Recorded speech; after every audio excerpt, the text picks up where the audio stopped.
Okay, so what we want to do here on this assignment in week 3 is where we're covering brushes. I think for the first assignment, it's similar to what we used to do in a drawing class, which was take your pencil for a test drive, and we want to take our brushes for a test drive. Now, when you open up your brushes, you click on your brush tool down here, and we're going to stick with the brush tool, just so we can focus. And there's some options. This is going to be covered all in your reading, right, on some of those options. But what I want you to do is look at your standard brushes, right? Like, let's say we're going to reset the brushes. Okay, right? So here we have just our defaults, all right? And then you can append. You can say, okay, I want to put on my assorted brushes, and I'm going to append those. That means that they put them down there at the bottom. And I want to put on my calligraphic brushes, and I want to append those. And I want to put on my drop shadow brushes, faux finish brushes. There's all kinds of cool brushes that you can do.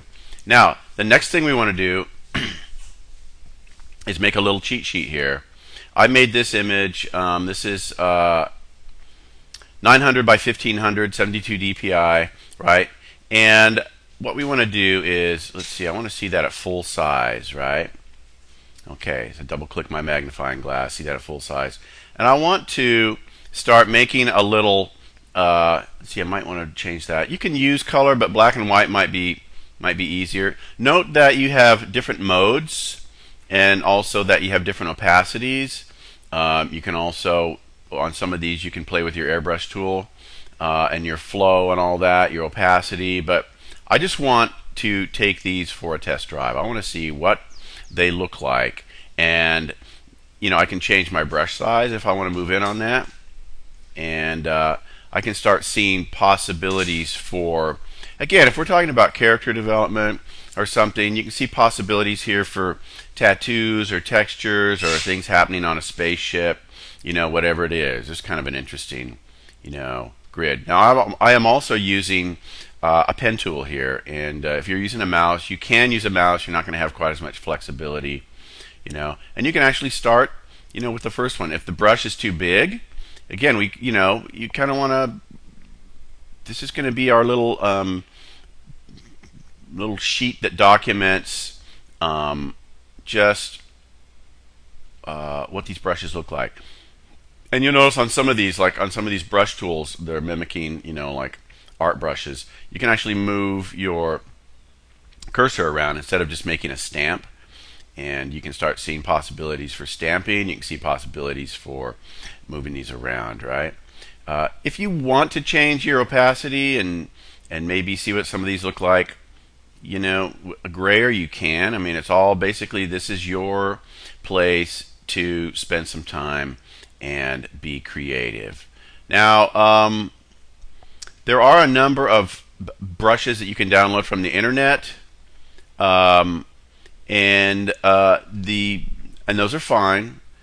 Here, let's see. Let me pick wet media brushes. But just keep in mind that some of these brushes that you download, I mean, you can actually create compositions. They have trees and cars and backgrounds and everything. And the complaint from instructors, of course, is that instead of you creating a composition, you are basically creating a composition using brushes, and there's not very much creativity. So keep that in mind. We're going to, in our next 2 assignments this week, what we're going to be doing is seeing possibilities for using these in compositions and painting with them. All right, I kind of like that. So what you're going to do is carry on. You're going to finish this entire sheet, and if you wanted to turn part of the sheet black and try a white brush on top of black, you could. I think that a lot of times has a really interesting effect as well. Okay, change the sizes of your brushes. And you can actually change the size of the brush if you have a pen tool with your pressure. All right, let me know if you have any questions on this.